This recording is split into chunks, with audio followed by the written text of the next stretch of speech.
నమస్తే, జై శ్రీరామ్, భరత్ మాతాకి జై, వందే మాతరం. నేను మీ విలాసాగరం రమేష్. ఈరోజు 22 మార్చ్ 2026 ఆదివారం, సండే. ఈరోజు వీడియో చేస్తున్నా. నేను ఈరోజు ఎర్లీ మార్నింగ్ జగిత్యాల వచ్చిన సార్. అయితే ఇప్పుడు చిన్న పని నుండి బయటకు వచ్చిన. అయితే ఇందాక బాగా పాత దోస్తు, చాలా ఓల్డ్ మిత్రుడు ఒక కనబడ్డాడు ఎదురుగా హైవే మీద. చెప్పొద్దు అనుకున్నా, కానీ ఇట్లాంటి మన లైఫ్లో కూడా చాలామంది దగ్గర జరుగుతూ ఉంటాయి చిన్న చిన్న ఇష్యూస్. అయితే నేను మోటార్ ఫీల్డ్కి వచ్చిన కొత్తలా మనది ఒక బండి యాక్సిడెంట్ అయింది, బాగా నష్టపోయినాం. అయితే అప్పుడు మనం తెల్లగలు తాగుదాం. అయితే మనకు తెలిసిన ఒక బావ వాళ్ళ గౌడ్స్ ఎడునవై అంటే అప్పుడు బండి లేదు కదా చేతిలో, యాక్సిడెంట్ అయింది. బండి కరీంనగర్ గ్యారేజ్లో వారేసిన. రోజు పొద్దుగాల పోవుడు, బండి దగ్గర కూర్చున్నాడు. అప్పుడు సామాన్లు దొరకకపోతుండే, వచ్చి మళ్ళా బస్ ఎక్కిపోవాలి, అక్కడ బండి కాడ కూర్చోవాలి. అక్కడ ఒకటి పంజాబ్ది దాబా ఉంటుంది, బండి రిపేర్ ఎట్లా జరుగుతుందో సాయంత్రం దాకా, మధ్యాహ్నం దాబాలో తినాలి, సాయంత్రం దాకా ఉండి మళ్ళీ బస్కు జగిత్యాల రావాలి. బాగా బాధ అనిపిస్తుండే. అయితే మా బావ సర్కిల్లో ఒక 4-5 కొంచెం బలిసిన పార్టీలు ఉంటుండే. వాళ్ళు కూడా మా బావ దగ్గరికి వచ్చి కూర్చొని మందు తాగుతారు. ఇక వీళ్ళు గౌడ్స్ కాబట్టి మంచి మందు కళ్ళు మంచి జెన్యున్ ఉంటుందని అట్లా ఉద్దేశంతో అడగల్లని దొరుకుతుంది. అది సాయంత్రం తాటి చెట్టుకి వస్తుంది. అది సాయంత్రమే, రాత్రి పూటనే ఇప్పుతారు దాన్ని.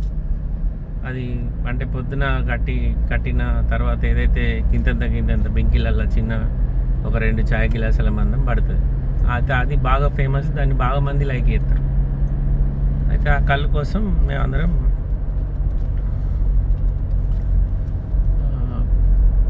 ఇంట్రెస్ట్ చూపెడుతుంటుంది. మనం అంటే వాళ్ళు బీర్లు విస్కిల్ తాగురు, మనం అది తాగురు. అయితే ఆ టైంలో మా బావ సర్కిల్లో ఒకడు కొద్దిగా పొలిటికల్ బ్యాక్గ్రౌండ్ ఉన్నాడు. ఆడు కూడా మా బండ్లు ఎప్పుడన్నా అటు ఇటు పోతే ఆడు కూడా మా బండ్లలో తిరుగుతుండే. కానీ కొంచెం ఆయనకి పొగరు బాగా. మాటోడు చూడు ఎట్లా రాంగ్ రూట్లో వచ్చిండు.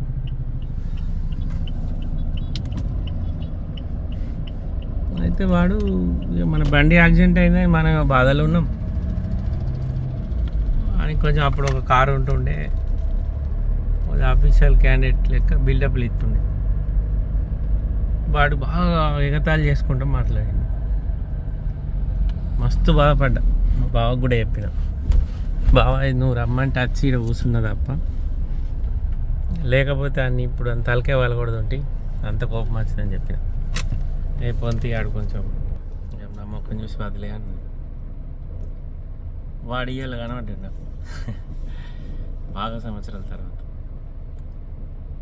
ఆయన అవతారం, ఆయన ఉన్న పరిస్థితి చూస్తే ఏమనలేకపోయినా. ఎందుకంటే మన టైం మంచిగా ఉన్నప్పుడు టైం మంచిగా లేను నీకు గెలకద్దు, ఆయన కూడా టైం వస్తుంది.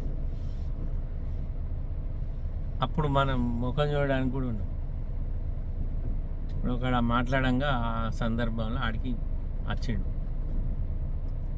వచ్చి రమేష్ అంత బాగైనా అన్నయ్య బాగున్నాను, మీరు బాగున్నారు, ఎక్కడికో వెళ్ళిపోయినావు నువ్వు అంటే మనం ఎక్కడికో వెళ్ళిపోయినాం. కానీ ఎక్కడికి వెళ్ళినా మనకంటే కిందని మాత్రం మనకు ఎగతాళి చేయలేదు, కామెంట్ చేయలేదు. మన పరిస్థితి మంచిగా లేకపోతే జాలి చూపెట్టినాం తప్ప టైం మంచిగా లేదని వాడిని ఇబ్బంది పెట్టలేదు. క్యాండిడేట్ ఏం చేస్తుండే అంటే టైం మంచిగా లేని వాళ్ళందరినీ కామెంట్ చేస్తుండే, తమ్మి ఫుల్ ట్యాంకీ, ఫుల్ ట్యాంకీ.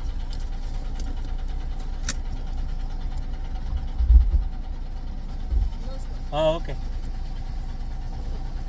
మన సమయం ఎప్పుడు ఎట్లానే ఉండండి సార్. మన ముంగటోడన్నా జారి పడితే నవ్వద్దు. నీకు హెల్ప్ చేయాలనిపిస్తే లేకపోతే సైలెంట్గా ఉండు. చేయి ఇస్తావా లేవట్టడానికి ట్రై అయ్యి, చేయి ఇచ్చటానికి. దాన్ని భగవంతుని దృష్టిలో నువ్వు సాయం చేసిన వ్యక్తి లెక్క మిగిలిపోతుంది. కానీ కామెంట్ చేసినావు అనుకో, అది తిరిగి ఎప్పుడైనా రివర్స్ అయినప్పుడు నువ్వు భరించలేవు. ఇవాళ అదే జరిగింది. నేను ఈ కార్లో వచ్చిన, ఆయన డొక్కు స్కూటీ వేసుకొని వచ్చి కాలం ఎంత చేంజ్ చేసింది మనిషిని. నా బండి యాక్సిడెంట్ అయినప్పుడు ఆయన దగ్గర 10 లక్షల కారు ఉండే. అప్పుడు అది గ్రేట్ కార్, అందరు దాన్ని అబ్బా కారా ఈ కారా అంటే ఆయన అట్లా ఫీల్ అవుతుండే. మన ట్రావెల్స్ కోసం కొనుక్కున్న బండి యాక్సిడెంట్ అయింది, మనం బతుకుదేరు కోసం. వాళ్ళేమో తాతలు ముత్తాతలు బాగా మంది వెనకట భూములు భూస్వాములు అన్నట్టు సంపాదించినవి జల్సాలు చేసారు, అన్నీ వీకినాయి, ఏం లేవు ఇప్పుడు, ఒక ఇల్లు తప్ప. అవును, మన దగ్గర టైం మంచిగా ఉన్నప్పుడు మన చుట్టుపక్కల మన ఫ్రెండ్ కానీ మన ఫ్రెండ్ కానీ వాళ్ళది ఏమైనా పరిస్థితి కింద మీద ఉన్నప్పుడు ఎగతాళి చేయొద్దు, సైలెంట్గా ఉండాలి. లేకపోతే మనకేమైనా సాయం చేయబుద్ధి చేయాలి, లేకపోతే సపరేట్ ఉండాలి. కానీ ఎగతాళి చేస్తే కాలం సమాధానం చెప్తుంది. అప్పుడు ముఖం కిందంత అవుతుంది, ముఖంలో రక్తమే లేదు. ఇవాళ అక్కడ ఉన్న వాళ్ళందరిలా అంటే అందరు బలిసిన వాళ్ళే, వాళ్ళందరి దగ్గర నేను రెగ్యులర్గా కిరాయిలు పోదా ఉంటాయి. వాళ్ళందరి దగ్గర అంటే మనకు వ్యవస్థ ఏంటంటే మనం కిరాయిలు కొట్టుకొని బతికేటోళ్ళం కదా, సేట్లు అని మనం అట్లా మాట్లాడదాం. ఇక అలా కొంతమందికి ఈయన క్లాస్మేట్ వచ్చిండండి ఇక్కడ జగిత్యాల, పొద్దున రాగి జావా అవి అమ్ముతూ ఉంటారు ఆ ఏరియాలో. మనిషి సమయం ఎప్పుడు ఒక తీరు ఉండదు కాబట్టి నువ్వు నీ సమయం మంచిగా ఉందని నీకంటే కింది స్థాయి ఎగతాళి చేసి మాట్లాడు. సరే మన అదృష్టం మంచిగా ఉంది, మనకు సమయం వచ్చింది, మనం ఇప్పుడేం ఎగతాళి చేయలే, అంత అవకాశం ఉండి కూడా సపరేట్ ఉన్నాం. అట్లా ఉండాలి మనిషి. కొంచెం టైం హైపులు ఉన్నప్పుడు కింద వాళ్ళందరూ నేనే హీరో లెక్క వీళ్ళ కింద వాళ్ళందరూ నమ్మగట్ట వేస్ట్ అనుకుంటే కాలం చెప్పే సమాధానం మాత్రం భయంకరంగా ఉంటుంది.